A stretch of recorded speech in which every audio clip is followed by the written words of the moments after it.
오늘 하나님의 말씀 베드로전서 3장 8절에서 10절입니다. 신약성경 380페이지 베드로전서 3장 8절에서 12절.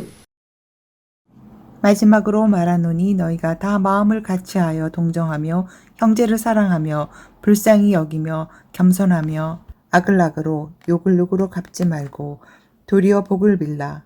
이를 위하여 너희가 부르심을 받았으니 이는 복을 이어받게 하려 하심이라.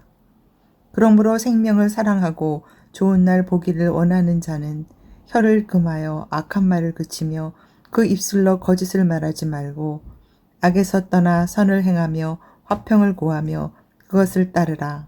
주의 눈은 의인을 향하시고 그의 귀는 의인의 간구에 기울이시되 주의 얼굴은 악행하는 자들을 대하시느니라 하였느니라.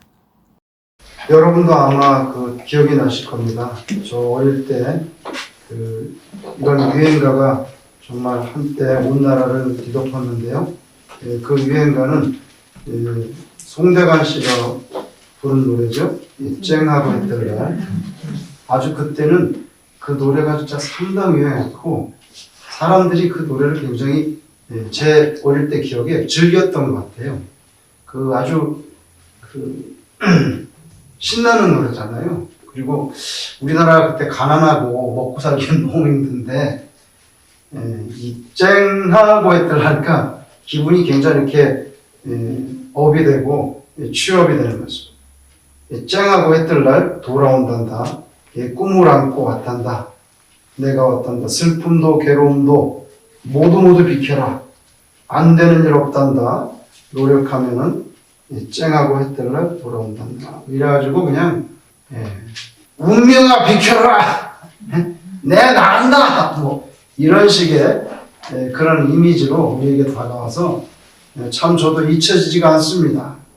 쨍하고 했들 날 다 좋아하죠. 뭐 구름 끼고 그런 거 좋아하는 사람 별로 없잖아요.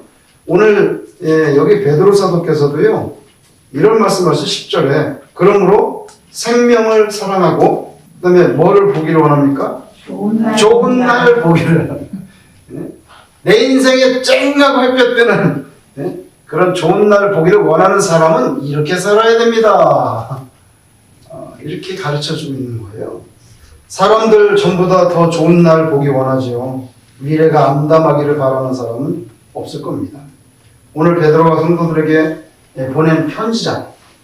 이 편지 중에 한 부분인데 이때는요 그리스도인들에 대한 핍박이 심하던 때예요. 그리스도에 대한 핍박이 극심한 때인데 그런데 예수 믿는 사람은 어떻게 살아야 되느냐. 그렇게 핍박이 심한 때라도 예수를 믿는 그리스도인들은 이렇게 사셔야 됩니다. 삶의 모범적인 태도에 대해서 여기에 교훈하시는 거예요. 여러분 핍박을 받고 막 누가 우리 얼굴을 때리고 발로 차고 막 그러면 화가 나잖아요. 그죠? 세상은 눈에는 눈, 너 내 눈 때렸어? 나도 네 눈 때린다. 눈에는 눈, 내 귀를 막 잡아 당겼냐? 나도 당긴다. 이에는 이, 당연시합니다. 내가 당한 만큼 돌려줘야 직성이 풀리는 거죠.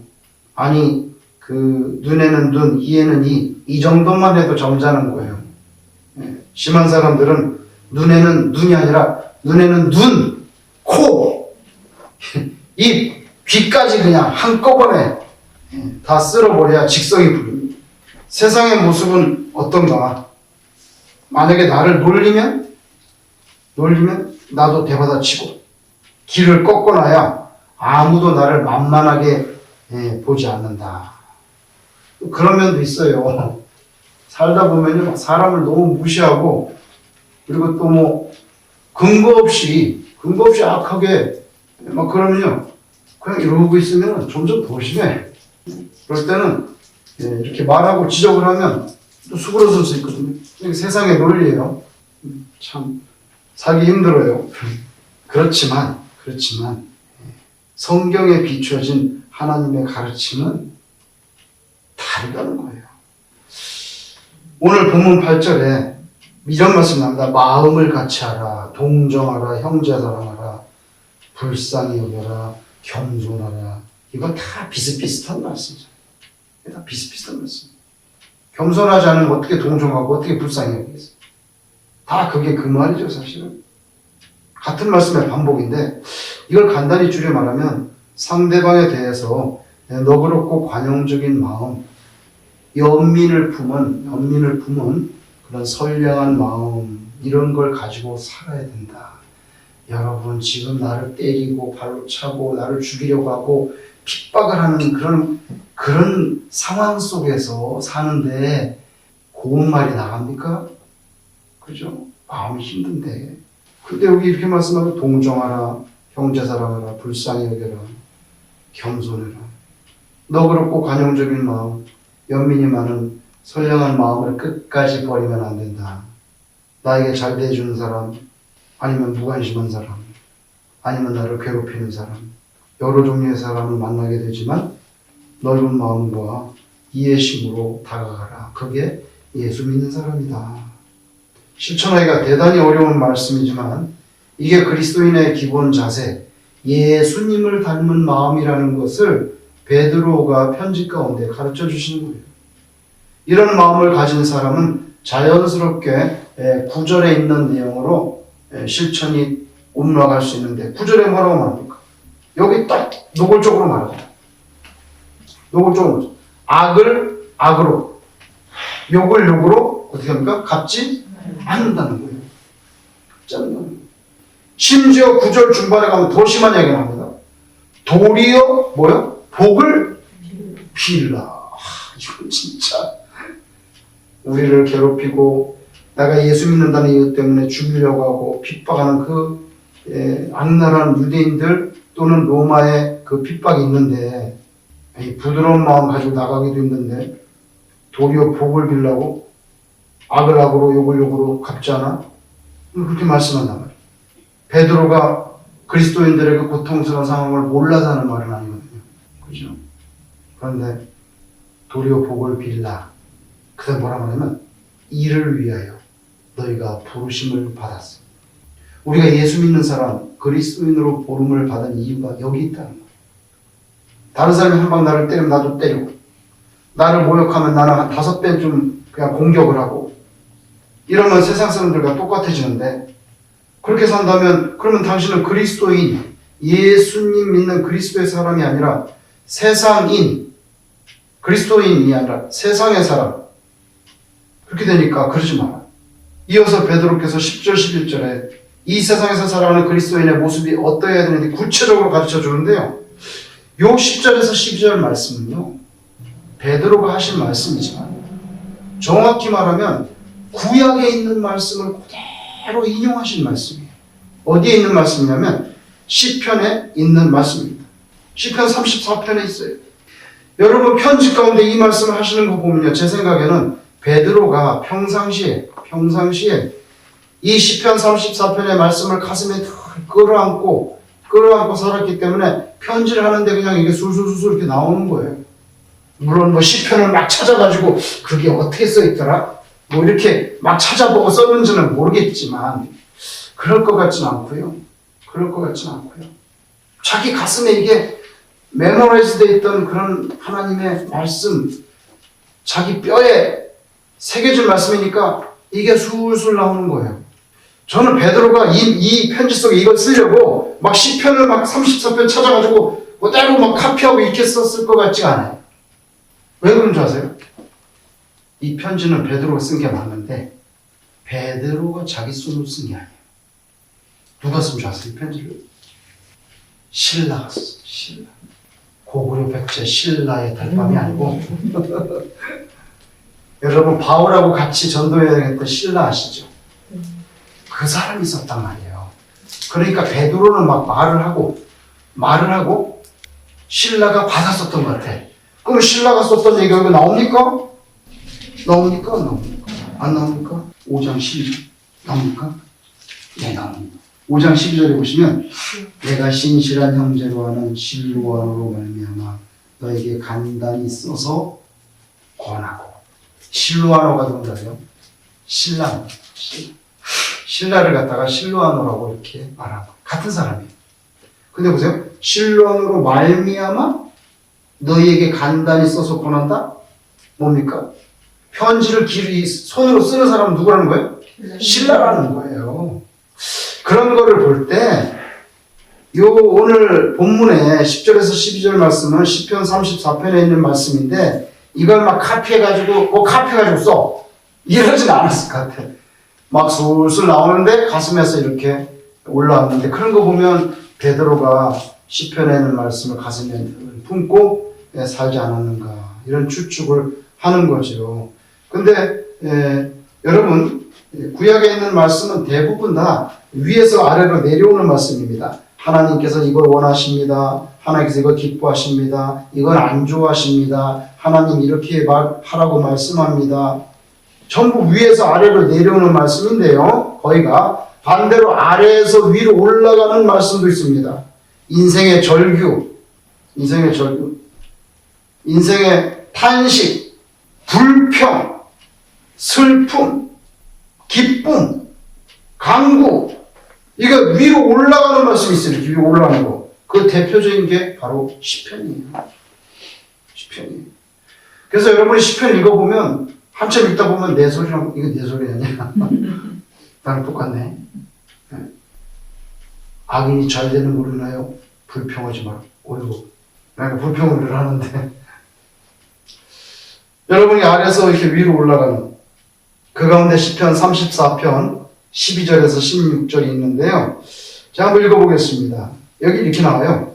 여러분 오늘 이 베드로께서 말씀하실 때는 뭐라고 말씀했냐면 그 10절에 그러므로 생명을 사랑하고, 자 보세요. 생명을 사랑하고 좋은 날 보기를 원하는 자, 좋은 날, 쨍하고 해뜰 날, 좋은 날 보기 이렇게 썼는데 원래 시편 34편 12절 이렇게 나왔어요. 생명을 사모하고 연수를 사랑하여 복받기를 원하는 사람이 누구뇨?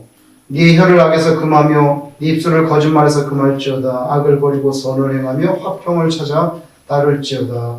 여호와의 눈은 의인을 향하시고 그의 귀는 그들의 부르짖음에 기울이시는도다.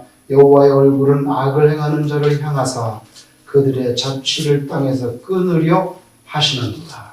요 말씀 그대로 자기 가슴에서 쏟아냈어요. 이게 바로 핍박 가운데 놓여있는 지극히 고통스러운 상황 속에 살아가는 여러분들이 취해야 될 그리스도인의 모습입니다. 이렇게 말하고 오늘 본문 10절 그러므로 생명을 사랑하고 좋은 날 보기를 원하는 자는 어떻게 살아야 되느냐 축약하면 제가 볼 때는 크게 볼 때 오늘 말씀 두 가지입니다. 뭡니까? 혀를 잘 관리해야 된다. 또 하나는 뭡니까? 손을 잘 관리하면서 사십시오. 이런 말입니다. 그게 바로 구약을 인용해서 베드로께서 편지 가운데 그리스도인들에게 권면한 교훈이에요. 첫째가 혀 관리입니다. 10절에 혀를 금하여 악한 말을 그치며 그 입술로 거짓을 말하지 말고 뭡니까? 비난하고 원망하고 남을 욕하는 말, 내 자신의 이익을 위해서 진실을 가리고 거짓말하는 거, 교만한 말, 이걸 버려야 한다는 말씀이죠. 이걸 버려야 한다는 말씀이에요. 여러분 오늘날 코리아를 보면은 정치인들의 말이 다 거의 다 이런 이야기예요. 전부 다 남을 비난하고 험담하고 원망하고 다 남의 잘못이래. 자기 잘못이라는 사람은 별로 없어요. 거짓말 밥 먹듯이 하고 교만하고 이거 다 버려야 되는 거죠.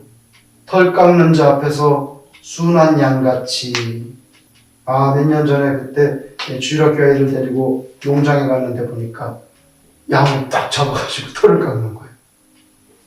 우와, 제가 그 녹화해놨어요. 이렇게 바로 이 앞에서 양 털 깎는 거 처음 봤거든요, 저는. 근데 그냥 딱 다리 잡고, 모가지 잡고 다리 꽉 눌러가지고, 옛날에는 가위로 했을 거 아니에요, 칼로. 여기 이제 그 머리 깎는 게 있죠. 붕붕 미는데, 양 가만히 있어요. 가만히 있어요. 털 깎는 자 앞에 순한 양같이 예수님의 고난을 받아도 그렇게 된다고言하셨는데, 빌라도 앞에 서 있던 주님, 별로 말이 없어요. 변명도 안 하시고 분노도 보이지 않고 저 사람들 다 거짓말하는 거야. 빌라도야 너 정신 차려. 그렇게 고발하는 것도 없었어. 우리에게 이미 주님께서 이런 본을 보여주셨어요. 야고보서에도 이런 말씀 있죠. 야고보 3장 2절에 우리가 다 실수가 많으니 인정합니다. 인생 다 실수투성이라는 거 인정해요. 우리가 다 실수가 많으니 만일 말에 실수가 없는 자라면 곧 온전한 사람이라. 그만큼 말, 혀가 온전한 인격이라는 그런 사람은 찾기가 힘들다는 거예요. 찾기가 힘들다. 그래서 예수 믿는 사람 혀 관리 잘해야 된다는 거예요. 특별히 이 문맥은요, 핍박받고 고통을 당하고 있기 때문에 입만 벌리면 그냥 분노와 비난과 원망과 저주가 쏟아져 나올 수 있게 충분한 분위기가 무의있는 가운데 들 살았던 사람들이에요. 그런데 그러면 안 된다는 거예요. 안 된다는 거예요. 예수 믿는 사람은 그러면 안 된다는 거예요. 두 번째는요, 손을 잘 관리해야 된다는 뜻으로 저는 해석합니다. 베드로는 좋은 날을 보기를 원하는 자는 어떻게 하라고 말합니까? 11절에 악에서 떠나 선을 행하고, 악에서 떠나 선을 행하고, 손을 주먹을 쥐고 남을 때리려고 그러고 네가 나에게 이렇게 나와? 이러지 않고 선을 행해. 이 손은 폭력과 남을 해하는 것이 아니라 남을 도와주고 보살피고 그 선을 행하는 데 써야 된다는 거죠. 오래전에 제가 뭔가 알지만 꽃게탕을 먹는데 한참 먹다 보니까 뭐가 떠글거려. 숟가락으로 건져보니까 납덩이가 나왔어요. 아니 뭐야 이거. 화면에 보니까 이만하더라고요. 납이에요. 여러분 납은 중금속이잖아요. 그리고 기분부터 나빠 이게. 중금속이란 말이에요. 아 이게 뭐예요 주인은 이게 뭡니까 지금. 아 그럴 리가 없는데. 냉동실을 열고 들어가서 꽃게 박스를 뜯어가지고 등껍질을 땄어. 이게 어떻게 된 거예요? 등껍질을 따고 후겨보니까 한 마리도 빠짐없이 전부 다 납덩어리가 그 안에 박혀있는 거예요. 왜? 꽃게는요 그람 단위로 돈이 막 올라가거든요. 그람 단위로. 꽃게는 그람으로 줘요. 이만한 거 하나 뚝 들어가니까 저울이 축 해가지고 돈을 비싸게 받는 거예요. 미안한 얘기지만 어디서 들어오는 겁니까? 저쪽 대륙에서, 중국에서. 그걸 일일이 다 봐. 꽃게 한 마리 한 마리 다 하는 거예요. 이렇게 껍데기 하고 이렇게. 그럼 박스 딱 포장해. 그래갖고 이제 무게 재는 거예요. 아 여러분 그 단어 하나하나 다. 중국산 고춧가루는 이것도 양을 넣어야 되기 때문에 중국산은 대부분 고추 그 씨를 빼지 않고 한꺼번에 그냥 확 갈아버리고. 왜? 고추 씨를 같이 넣어야 무게가 나가잖아요. 근데 여러분 아시죠? 고추 씨는요 나중에 보면 아주 황금빛 노란색입니다. 노란색이라서 이거 아무리 확 갈아도 이렇게 자세히 보면 노란 가루가 다 보이거든. 어떻게 할 수 없이 색소를 또 갖다 부어야 되는 거야. 물감을. 염색 색소를 다 부어주고 막 섞어요. 그거 노란 그 고추 씨 그거를 안 보이게 해야 되니까. 그러면 무게가 놀라. 또 물감을 부어요. 그래가지고 중국산 고춧가루는요 한국산보다 훨씬 진하대. 딱 눈으로 보면 더 빨갛다는 거예요. 근데 그걸 한번 푹 퍼가지고 바가지에다 물을 붓고 고춧가루 확 붓고 휘휘휘 저으면요 금방 벌겋게 나오는 거예요. 뭐예요? 색소예요. 색소. 오리지널 코리안 고춧가루 고추씨 다 빼고 다 넣는 거야? 그냥 10개 나오는데 중국은 벌겋게 나오는 거예요. 물감이 녹아나가지고. 여러분 선을 행해야지.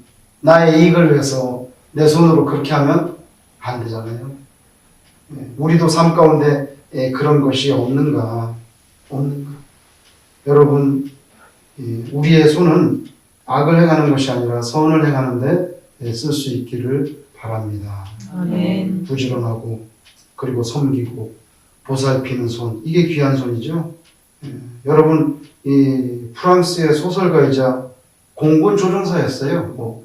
그 우체부도 하고 그랬지만 나중에 공군 조종사였던 이 생텍 쥐베리. 아마도 여러분 그 유명한 어린 왕자라는 그 책 그것도 한번 들어보신 적 있을 거예요. 그걸 썼던 사람이죠. 근데 공군 조종사로 나중에 복무했는데 나이 44살에 실종됐어요. 얼마 못 살았어요. 정찰기획 나갔다가 44살에 실종됐어요. 그러니까 뭐 어디 추락한 거죠. 다시는 시체도 못 찾았어. 그 생택집을. 44살. 1944년이에요. 전쟁이 언제 끝났어요? 2차 대전? 1945년에 끝났잖아요. 전쟁 1년만 더 버티면 되는데 1년 전에 실종돼서 그만 죽었죠. 1944년 44살로. 그 실종되기 한 해 전 1943년에 이 사람이 어린 왕자를 출간했어요. 그리고 그 43년보다 2년 전 1941년에 또 하나 책을 낸 게 있는데 그게 뭐냐면 전시조종사, 전투조종사라는 뜻이에요. 전시조종사라는 책을 했어요. 근데 그 책 중에 이분이 이런 내용이 있습니다. 그 어떤 내용인지 한번 읽어볼게요. 완공된 성당의 관리자, 완공된 성당의 관리자로 혹은 성당 의자나 운반하는 사람으로 자기 소임을 다했다고 만족하는 사람은 이미 그 순간부터 패배자다. 지어나갈 성당을 가슴속에 품고 사는 사람은 이미 승리자다. 사랑이 승리를 낳는다. 지능이라는 거예요. 지능은 사랑을 위해서 봉사할 때만 비로소 그 가치가 빛난다. 이런 말이에요. 그러니까 만약에 성당을 짓고 있어. 그럼 다 뭐 벽돌도 쌓고 뭐 시멘트도 이기고 막 나무도 자르고 해야 되잖아요. 그죠? 근데 성당을 지어나가는데 그냥 다 세워진 성당의 관리자로 의자나 이렇게 운반하는 사람으로 자기 소임을 다했다. 그렇게 살려고 하는 사람은 패배자라는 거예요. 무슨 말입니까? 성당의 완성을 기다리고 나서 이제 자기는 안 하고 기다리고 나서 관리나 하려고 드는 사람, 그 패배자. 의자를 들고 앉을 자리나 자기 확보하려고 하는 사람 패배자. 자기 손으로 수고하지 않고 무임승차하려는 사람은 시작부터가 그 생각부터가 패배자라는 거예요. 주님은 이런 말씀하셨죠? 악하고 게으른 종아. 참 저는 이 말씀이 무거워요. 왜냐하면 악하고 게으르다. 게으른 것이 악하다는 뜻인 것 같기도 해요. 오늘 베드로께서 시편을 인용해서 선을 행하라. 손이 움직이지 않고는 따르기 어려운 말씀입니다. 좋은 날을 보려면 선을 행하라. 베드로께서 이 말씀하셨는데 혹시 저는 베드로가 이 말씀하실 때 가슴속에 다비다라고 하는 여인이 생각났을 수도 있겠다. 사도행전 9장에 보면 다비다라는 여인이 나오거든요. 근데 사도행전 9장에 보면 그때 베드로가 루다라고 하는 동네에 전도하러 갔는데 그 가까운 곳에 요빠라는 항구가 있는데 요빠라는 항구에 다비다라는 여인이 살았는데 죽었단 말이에요. 죽었는데 막 사람들이 슬퍼하면서 베드로 오십시오. 뭐 제 생각에는 장례 지내달라고 오라고 했겠죠. 뭐 제 생각에는 베드로 좀 와주세요. 우리 너무 슬픕니다. 그래갖고 그냥 요빠에서 그 여인이 죽었는데 루다가 가까운 곳에 있으니까 그럼 가보죠. 베드로가 갔더니 사람들이 막 울면서 옷을 다 꺼내는 거예요. 옷을 꺼내가지고 이게 다비다가 나를 위해서 지어준 옷입니다. 한두 명이 아니에요. 그래서 이 옷을 보여주면서 성경에 보면 울고 있었다 그랬어요. 이게 뭡니까? 너무나 선행을 많이 하신 우리 다비다 권사님, 우리 다비다 집사님 돌아가셨어요. 너무 빨리 돌아가셨어요. 훌륭한 성도가 죽었다고 모두들 슬퍼합니다. 베드로가 그 많은 사람이 진심으로 눈물을 쏟아내는 거 보고 가슴이 뜨거워져가지고 다 나가라고 혼자 무릎을 꿇고 하나님 앞에 기도합니다. 하나님 조금 더 살면 안 되겠습니까? 다비다 일어나라 했더니 죽은 사람이 벌떡 일어났단 말이에요. 좋은 날 보기를 원하는 자요, 선을 행하라 했을 때 혹시 다비다가 생각이 나지 않았을까? 엄청난 사건이었어요. 예수님처럼 자기도 죽은 사람 살렸어요.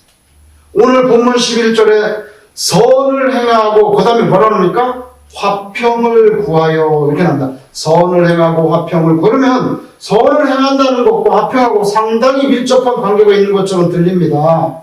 여러분 베드로가 아니고 바울이 이런 말씀했어요. 로마서 12장 18절 할 수 있거든 어떻게 해서든지 가능하다고 하면 할 수 있거든 너희로서는 모든 사람과 더불어 화목하라. 어렵겠지만 만약에 방법이 있다면 어떻게 해서든지 간에 모든 사람과 더불어 화목하라. 여러분, 화목이 그냥 옵니까? 화목은 양보와 섬김이 있을 때 이게 화목해지는 거죠. 아무도 양보를 하지 않아. 아무도 섬기지 않아. 아무도 손을 가지고 선한 일을 행하지 않아. 그거 무슨 화목이 있어요, 거기. 그죠? 여러분, 아브라함이 대표적인 예라고 생각해요, 저는. 아브라함도 부자가 되고 조카 롯도 부자가 되니까 양떼가 너무 많아졌어. 초지가 부족한 거예요. 그러다 보니까 아브라함하고 롯은 점잖아서 싸우질 않는데 그 밑에 있는 목자들이 서로 자기 양을 먹이려고 막 싸움이 벌어져. 아, 아브라함 이래갖고 안 되겠다. 너하고 나하고 이상하겠다, 야. 그래서 뭡니까? 창세기 13장 9절에 네가 좌하면 나는 우하고 네가 우하면 나는 좌할 테니까 네가 먼저 좋은 땅 차지해서 가라. 그럼 나는 비켜서 딴 데로 올라가겠다. 양보잖아요. 양보. 그리고 자기 아들 같은 손아랫 사람이잖아요. 조카란 말이에요. 여러분, 선을 행한다는 것은요, 내가 좀 손해를 보고 그 감수하는 거죠. 손해인 줄 알면서도 지금 갖고 그래, 뭐 그게 필요하십니까? 내 것을 잘라서 남에게 입히고 내 것을 잘라서 남에게 먹이고 그런 거죠. 다비다는 선을 행함으로 성도들 사이에서 화평을 일궈냈을 것 같아요. 추측해보면 화평은 먼저 선행이 베풀어질 때에 조용히 스며듭니다. 화평이라는 게. 우리 화평합시다. 우리 화목합시다. 뭐 외친다고 화목이 옵니까? 그렇잖아요. 양보하고 섬기고 손으로 선한 일을 행하고 이럴 때 말이 필요 없어. 그냥 조용히 스며드는 게 그게 성도들 간의 화평이죠. 선을 행하고 화평을 구하며. 이게 딱 붙어있거든요, 이 말이. 굉장히 밀접해요. 선을 행하고 화평을 구하며 그것을 따르라. 저와 여러분이 이렇게 복된 손으로 살 수 있기를 축원합니다. 아멘. 제가 옛날에 스테이플에 가봤어요. 그 스테이플에 가면 전 사지도 않는데 구경하는 거야, 괜히. 이렇게 구경해. 좀 세일하는 노트북 나온 게 있나? 프린터가 좀 세일하는 게 있나? 이렇게 구경하는데, 그거 뭐가 있는지 아세요? 이렇게 단단한 쇠로 된 세이프티 박스가 있어요. 금고죠, 금고. 그거 뭐, 문서를 넣어놓거나, 돈을 넣어놓거나, 폐물을 넣어놓고, 막 다이어도 돌리고 막 이런 거 되게 비싸요, 그게. 이렇게 보니까 굉장히 많은 금고가 쫙 있더라고. 여러분, 그 속에다가 우리의 마음을 꺼내가지고 그 비싼 금고에다가 탁 집어넣고 탁 잠궈놓으면은 그러면 사탄이 훔쳐가지 않을까요? 사탄이 못 훔쳐갈까요? 여러분, 잠언 4장 23절에 모든 지킬 만한 것 중에 더욱 네 마음을 지키라. 여러분, 제 가슴속에 미워하는 마음이 쓱 들어왔어. 미워하는 마음이 쓱 들어오면 그거는 바로 마음을 잃어버린 거지. 마음을 잃어버린 거예요. 화평을 구하는 마음을 지키지 못하는 거예요.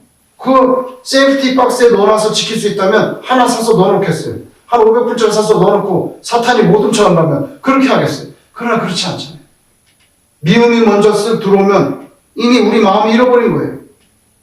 어떻게 화평을 지키겠어요? 막 화를 내고 분노하고 욕을 하고 비난하고 정죄하고 그런데 어떻게 화평이 되겠어요? 혀를 잘 관리해야지. 그리고 손을 선한 일에 동원하고 그런 구체적인 실천이 없이 이 마음이 화평한 것을 지켜낼 수가 없어요. 예수 믿으면 껍데기가 변할 수 있다. 예수 믿으면 나의 삶의 정황이 바뀐다고 생각하는 사람들, 또 그렇게 생각했던 시대가 있었습니다. 예수 믿으면 돈도 많이 벌게 되고요, 집도 사게 됩니다. 여러분, 하나님이 복 주셔가지고 출세도 하게 되고요, 자녀들도 다 인류대학에 들어가고요, 막 성공하고요. 그래서 코리아에도 보면요, 요새는 모르지 옛날에 보면 막 입시 시즌 되면은 새벽 기도가 그냥 꽉꽉 그냥 미어 터져요. 입시 시즌, 대학 입시 시즌 되면 학력고사 딱 끝나고 본고사 딱 끝나면 새벽 기도가 그냥 싹. 그냥 시원하게 뚫려 있어. 시험 볼 때까지만. 여러분, 예수 믿으면 그렇게 우리의 겉의 상황, 껍데기가 얼마든지 좋게 바뀔 수 있다고 생각했던 사람들, 그런 시대가 분명히 있었는데요. 물론 그런 복을 부인할 필요는 없어요. 왜냐하면 하나님께서 그런 복을 줄 수 있으니까. 부인하지는 않아요. 그리고 성경 읽어보세요. 많은 신앙의 위인들이요, 가난하게 살지 않았어요. 아브라함 엄청 부자입니다. 부하만 300여 명을 거느렸던 사람이에요. 야곱이 가난합니까? 요셉이 가난합니까? 아닙니다. 욥이 가난했어요? 아닙니다. 가난하게 살았던 예언자들도 있지만 많은 사람은 또 굉장히 거부로 살았습니다. 하나님께서 우리에게 주시는 물질적인 축복 부인할 필요가 없습니다. 그러나 그보다 더 중요한 게 우리 속사람이 정말 이 부자가 아니라 풍요로운 사람, 포용할 수 있는 사람. 이거 중요하잖아요. 그래서 결론적으로 오늘 본문 12절에 주의 집중적인 관심을 받는 사람이 누구냐는 거예요. 예수님께서, 하나님께서 집중적으로 지켜보는 사람이 누구냐는 거예요. 주의 눈이 어디로 향하시고 있는가? 12절에 뭐라고 말합니까? 주의 눈은 어디로 갑니까? 의인을 향하시고 그의 귀는 의인의 간구에 기울이시되, 이렇게 말합니다. 하나님께서 저를 좀 봐주세요. 하나님 저를 꼭 좀 봐주세요. 저를 봐주시고요, 제가 드리는 기도를 그 기도를 좀 들어주세요. 우리 얼마나 간절히 바랍니까? 하나님께서는 의인에게 눈을 두시고 의인의 기도에 귀를 활짝 열어주신다고 했는데, 의인이 누구냐 말이에요. 의인이. 오늘 본문에 의지하면 그 의인은 간단히 말하면 혀를 잘 관리하고 손을 선을 행하는데 써서 인간관계를 화평하게 도모해 지켜내는 사람, 그 사람은 의인이라는 거예요. 분명하지 않습니까? 오늘 말씀하잖아요. 봉봉하게 이야기하지 말라고. 너무 안개 낀 것처럼, 오늘 안개가 많이 꼈던데 안개 낀 것처럼 그렇게 벙벙하게 말할 필요 없어요. 하나님께서 눈을 두시고 귀를, 그 사람의 귀에, 간구에 귀를 열어주시는 누굽니까? 하나님이 기뻐하시는 그런 언어 활동을 하는 혀, 섬기고 보살피고 그 손, 그런 사람에게 주의 눈이 향하시고 주의 귀가 열려있다. 저와 여러분이 오늘 말씀에 순종하심으로 하나님의 눈이 우리에게, 그분의 귀가 우리의 기도에 머무르게 되는 놀라운 은총을 체험하게 되기를 주님의 이름으로 축원합니다. 아멘. 우리 기도하겠습니다.